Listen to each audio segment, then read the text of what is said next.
Here we go. Believe me, you've never heard a talk show like this. I'm sleeping with Joe Carter. By the way, Joe did not touch them all. Yeah. I have to say, your voice is fantastic. Meet Smitty. Listen, I'm the brains here. And Middy. And I'm the good-looking funny one. This is the Smitty and Middy Show.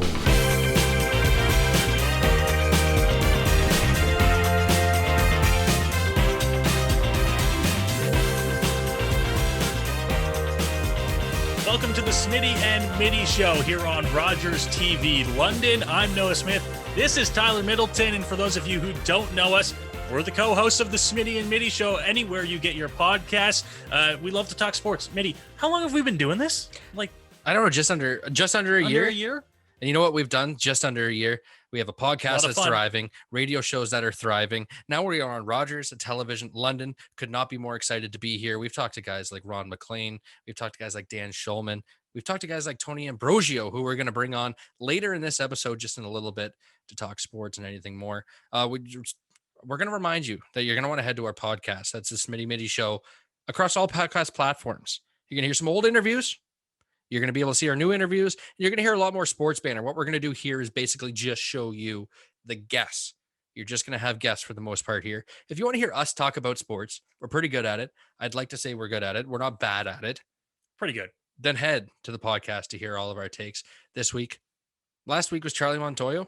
Yeah. I went in on him a little bit. Did. Yeah, this week is going to be a little bit of Alec Manoah and the suspension, I believe.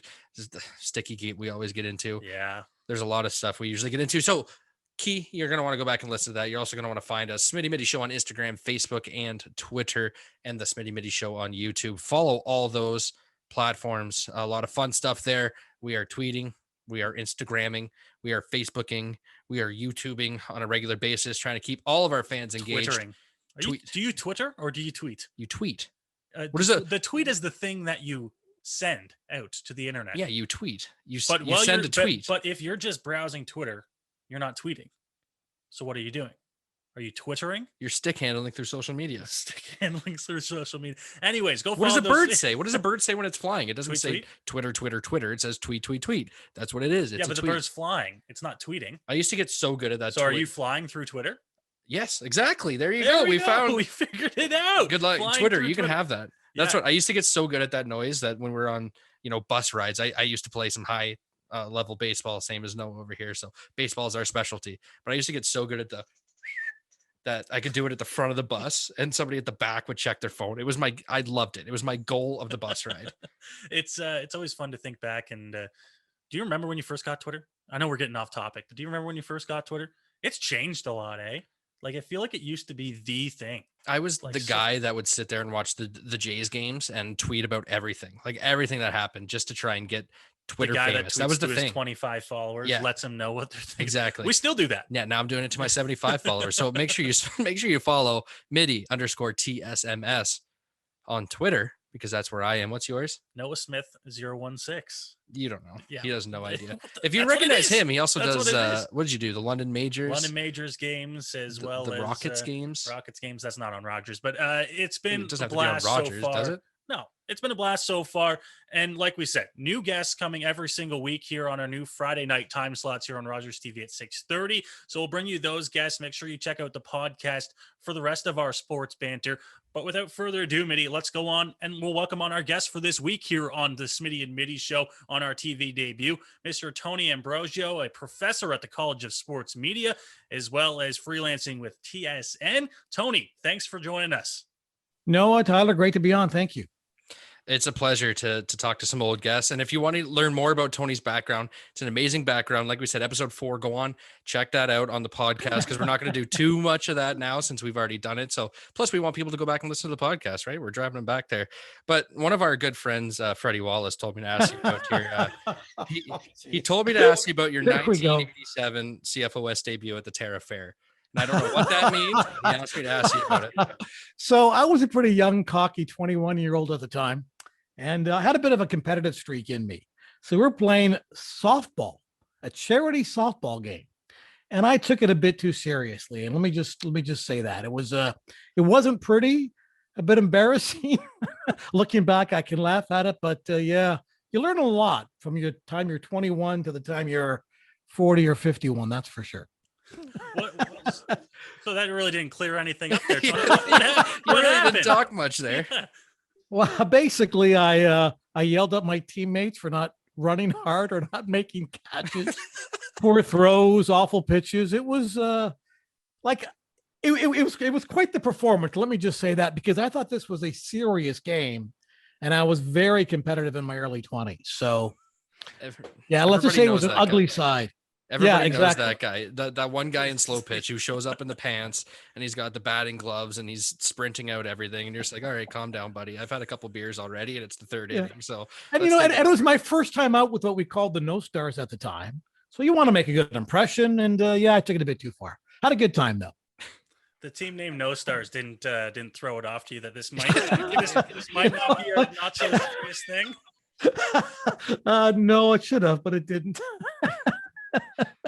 All right, that was the background, Crash. Now let's just talk some sports. Let's just do that. New thing to baseball. This whole what we're calling Sticky Gate. We are branding that. That is a Smitty and Middy show thing. DeGrom was the first pitcher to be checked. I saw that. Do you understand why the major leagues are doing this mid-season? Like, I understand they have to do it because the players did it themselves. Bauer brought it up. Donaldson brought it up. They did this themselves, but I don't understand why you had to do it mid-season with a contract negotiation coming up at the end of the year as well. I think they did it mid-season because batting is so bad. You're not seeing. Here in Toronto, we get to see Vladdy Guerrero, and we're just amazed by what he can do. Unfortunately, there aren't a lot of Vladdys and Fernando Tatis's out there right now. There's a lot more of the Santiago Espinals in Major League Baseball. So I think the players, especially the batters, complained and got to the head office. I also think there's a little part of it that this is about trying to clean up your sport. I think there is still a segment in Major League Baseball that is still impacted by the steroid era of the 1990s. And I know that was 25, 30 years ago. I still think the sport is impacted by that. Plus the 2017 Houston Astros, the LA Dodgers, the cheating allegations there with Boston, not LA, with Cora, Houston and Boston, the cheating allegations that go on there. So I think it's imperative for baseball, or their thinking is, we got to clean it up. And this is maybe the best way to do it. And I think thirdly, and this might sound a bit odd, I think Major League Baseball likes the attention. I know it's not positive attention, but many, many, many, many years ago, there was a politician, Pierre Trudeau, whose son is now the prime minister. He was the prime minister, who once said, there is nothing but attention. All kinds of attention is good, whether it's bad or not. And I think baseball in a small way views, we've got some attention. We've got people talking about our sport. So here we go. I also think too, the 2017, I'm going to go back to the 2017 Houston Astros. I know they did the trash can thing, but Justin Verlander, he was at the tail end of his career. Goes to Houston, whoop, couple no-hitters, great success. Garrett Cole, Houston, great success. Gets a $300 million plus contract out of it. I mean, I think there's a couple of commonalities there. Sticky substance, Houston.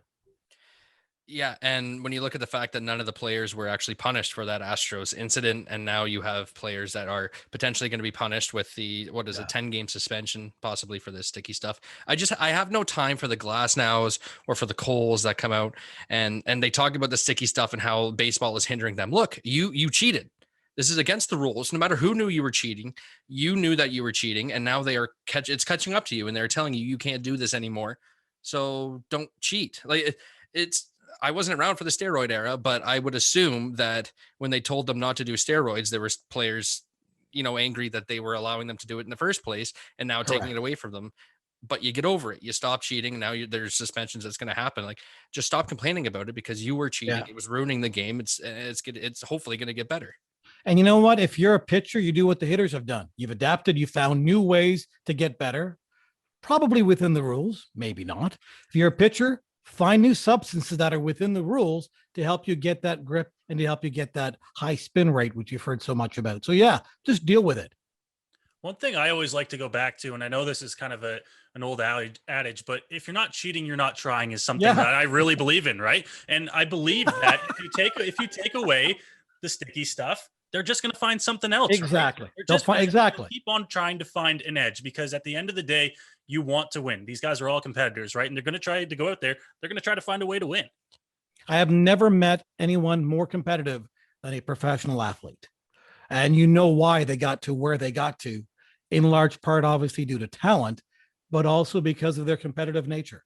So, yeah, I agree with you, Noah. They will find new and different ways to compete, to get that slight edge. And, people talk about steroids. Oh, it's bad for baseball. Football has a steroid issue, and it doesn't seem to harm the impact or the love of that sport. So I know they're different. I know they're completely different, but I think you adapt, you find new ways to try to get around the rules. And a lot of people go right to the edge of that rule book to try to find an edge. Yeah, especially in baseball, where the difference between batting, 280 and batting 310 is A lot of money. $5 million a year, and really 20 hits in the year, something like that. Like the margin of error is so small that if you can if the pitchers have that little bit of an advantage, it's going to make, a huge difference. I think what we've learned is that baseball players are going to cheat. If it's steroids, if it's, the Astros weren't the only ones stealing signs. There was a lot of people and a lot of teams stealing signs. It was just the Astros that got caught. So they're going to find another way to cheat. So why not just give the pitchers, one little thing that they are allowed to use? Use this. It's not the spider tack that's, basically going to allow you to climb up walls. It's something that's going to give you a little bit more grip, just a little bit more. Right. Make it legal, make it usable, and add that into your negotiations so that we don't have a lockout, because it kind of seems like we're going to end up with a lockout at the end of this year now. Yeah, no, I agree with you. And I think they'll try to find a happy medium. But I don't think if we have a lockout, it's primarily over the sticky substance issue. I mean, that might be one of the issues. It'll all come down to money, right? It'll all come down to when free agency is, arbitration rights, money. That will determine if there's baseball in the future. And if not, for how long the two sides argue over a new collective bargaining agreement. Yeah, and you talk about money and talk about, you made a good point earlier where you said that My first one. Yeah, MLB might like the attention, right? We're going to date ourselves by saying we don't remember the steroid era. That was before our time.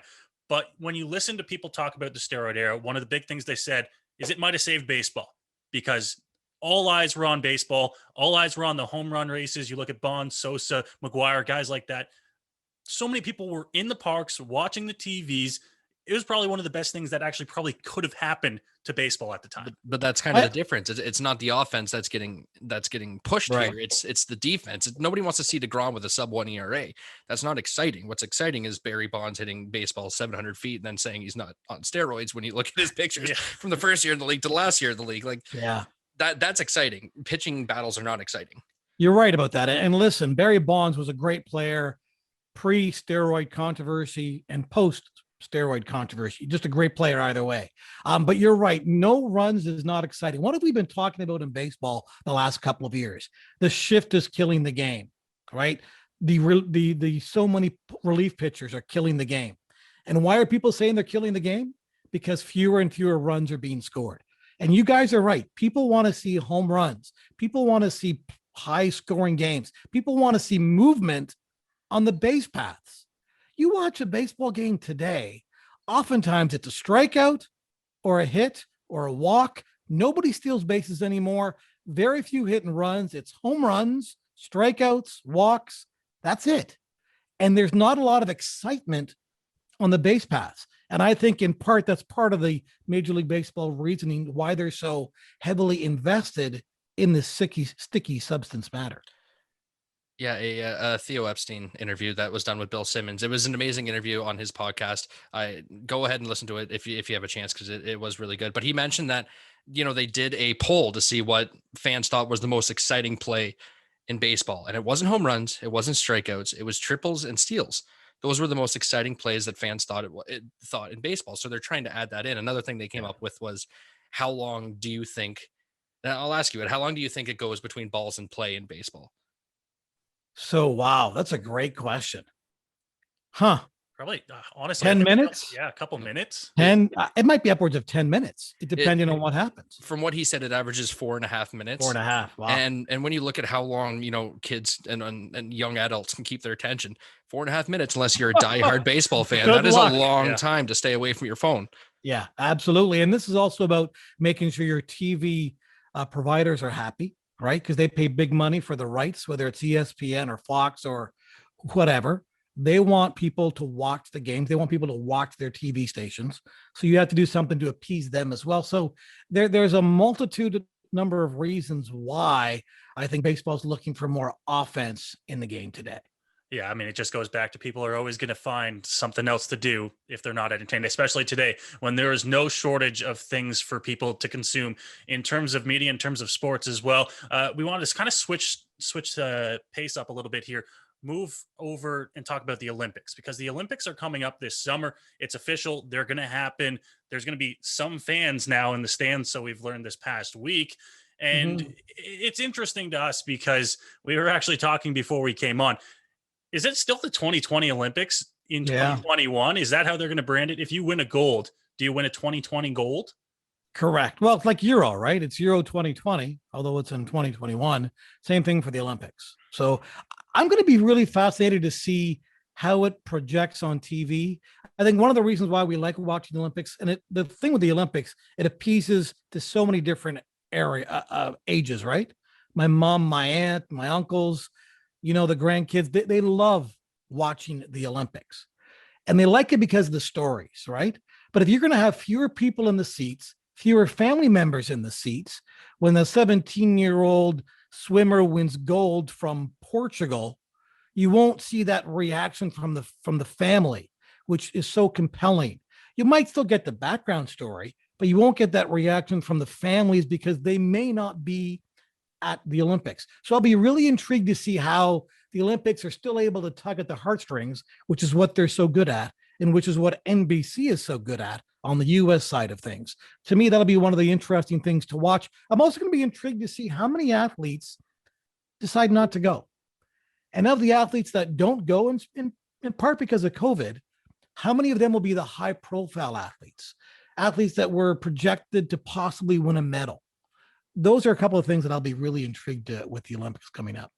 Well, we've already seen a pretty high-profile tennis player in Canada, and Denis Shapovalov, say he's not going because of the vaccination rates are so low in Tokyo. And you have to think the Olympic Committee could not have canceled this Olympics. They had to have run, and they couldn't have pushed it back another year. Now you would be interfering with the Winter Olympics. Like, it would just be such a problem. They have to run it, but you wonder how safe it's going to be and how safe really are any Olympics. But I ask you, you've been to tons of Olympics in your time, and obviously I think it's the community and the fans and the country, especially like in Vancouver. I remember my heart being filled just watching Canadian fans around the country. It was one of the most special times that I've ever been a part of in this country. So without having all those fans around, and especially the fans from the other countries cheering on their athletes, is it going to be the same, do you think? That's what worries me. I don't know if it will be. I don't know if you'll be able to touch at the heartstrings like you have in past Olympic Games. I know the television rights providers will do their best to do so. I just don't know if they'll be able to do that. But I know I was talking to people working with NBC, and they plan to have cameras in the homes of families where their athletes are expected to do well. So they'll try to simulate, so-and-so wins a gold medal. He or she is pumped. There's the family with tears from their home in North Carolina watching. They'll probably put them together on a Zoom call, to interview and get that emotion. But you're right. That's what makes the Olympics so great, and why so many people of all different walks of life and different ages love the Olympics. It's the stories, it's the emotion, the storytelling, the family impact of the stories of the athletes who've overcome so much to get there and to possibly win a medal. So it's going to be really, I find, intriguing to see how that will project on your television screens without full capacity crowds, without most family members there. Yeah, as long as they still show us when the athletes, like when his son falls with 10 meters left and ends up in fourth. I want to see that guy too, because I want to see the bottle go hucking across the room and just a bleep on bleep on bleep. I want to see that. I want to see the negative and the positive. Give me something I haven't seen before. Right, and you're right, but you know how TV is, man. It's all about great storytelling and trying to get you to watch. And a lot of people like positive stuff more so than negative, especially in 2021, where all you watch in news, negative. Now, I don't want to ask you to look into the crystal ball, so to speak, so much, but do you think that the Olympics this year are going to be, in terms of, ratings, people watching it, do you think we're going to see it go up without having them, and with the delay, having it pushed back a year? Is it going to go up, or do you think we're going to see a decline? Like you said, with the weird situation with no fans, no one can go, people pulling out. Like, I would hazard to guess, like, it's not going to be as viewed as maybe in years past. I think you're right. I think the numbers will be down. I will say this, though, for Canada, from all the projections I've read, this could be a great Olympic Games for female athletes. Apparently, Canadian women athletes are projected to win a lot more medals than male athletes. And you wonder if you might somehow use that to generate a new audience to watch the Olympics. Maybe more young girls will watch, right? And maybe they'll then, in the future years, get involved in more sports. So I think the ratings will be down, but I'll be intrigued to see if the female athletes from Canada, if they do as well as projected, how that impacts viewership among young girls, especially. And God forbid that one of these athletes ends up testing positive, and then you have a spread throughout. The same thing that we were holding our breath with the Montreal Canadiens with Ducharme when he tests positive. Like, what happens if all the Canadians in that instance, get COVID, or one player or one athlete that's being flown over to Tokyo, if they happen to, spread in a whole flight, and now you have, 20 athletes that test positive, if they're vaccinated or not, what are you going to do? It's good that those are the questions that we have to ask in 2021, unfortunately. You're right. It's funny. As soon as you said test positive, my first thought was a steroid positive test. And then I realized, he's talking COVID. And that's where we are in 2021.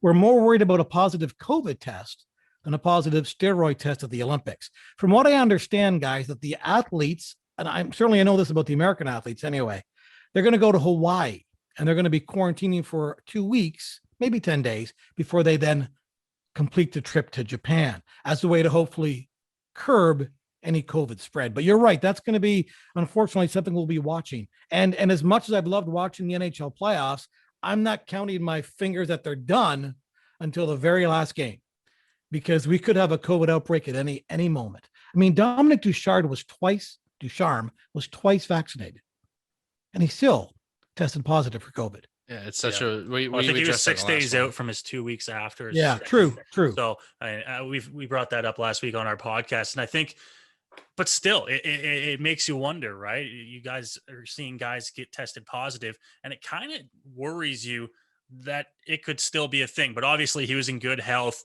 It didn't spread. Vaccines are doing its job, right? I mean, You just hope that when we see this in Tokyo, that you see something similar. If something does happen, if you do have a group that maybe test positive, that it just stays that group, right? Right. It brings back that age-old question: how important is sports compared to health? Like, when are we okay to? We rushed into sports, we shut down sports, we kind of rushed back into it as the sign that, when you watch a baseball game in the States right now and with a full building, it feels like everything's back. But like, how many people get sick is okay to get sick? Like, it's that question that we've been tugging at for years as well. And it's certainly been a big question in 2021 because of COVID, right? At what point do you say, you know what, my health is important, but I've got to get on with my life?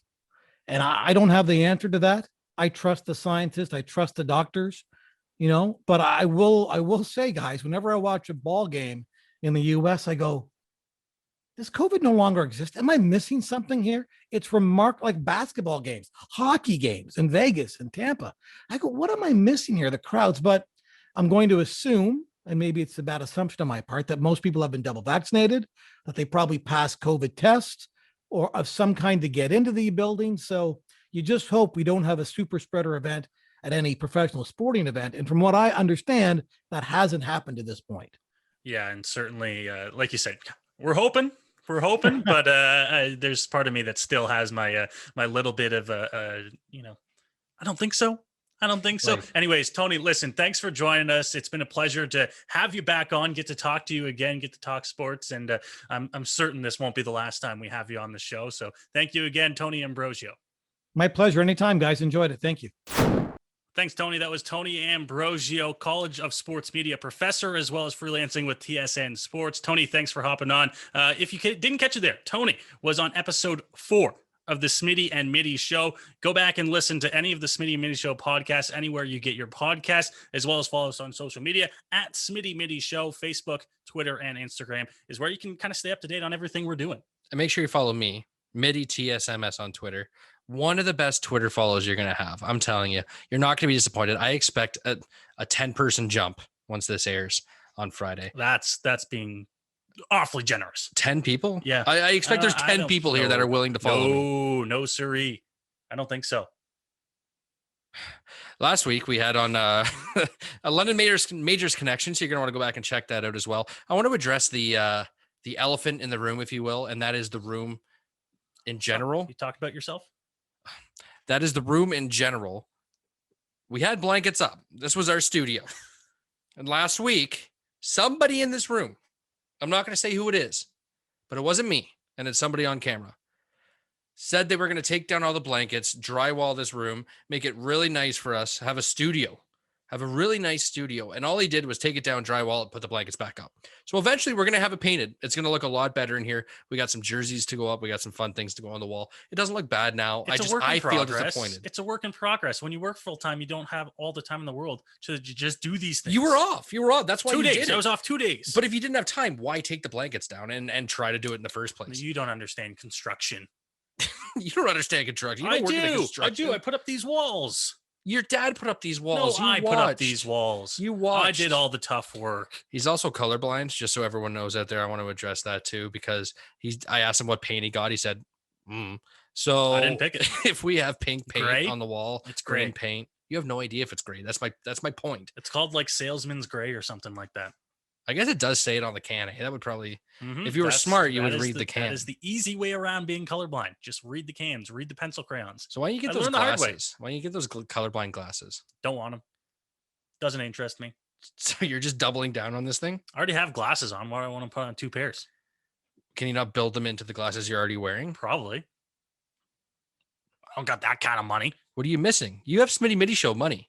No. Like, what are you missing here? 'Cause, like, Just about nothing. this is a colorful room right now, and you're not seeing any of it. That red that you're wearing looks awfully a lot like the red that's behind you, but my blue is a little bit off. So do you see the colors? Like, is it that's still enough with the color blind? But is it still like? Is that red and this red like? Are they look the same shade of gray to They're you? kind of close. Or like, can They're you not tell? gray, they're red. So can you tell that it's red just because like I every can red see the looks like red. this? I can see the red. So how do you know if you're colorblind if every color still looks the same? I took the test. You know those tests that have all the little dots? Nope. You have to read the numbers in the dots. You've never taken one of those? Oh, okay, yeah. I failed them. That's That's how I know. not the first test you failed. No, and it won't be the last. All right, that's it for the Smitty and Middy show this week on Rogers Television. Please join us again next week and make sure you head back and listen to the podcast, Smitty Middy show, anywhere you get your podcast. We've done the social media thing. Join us again next week, same time, same place. Thank you.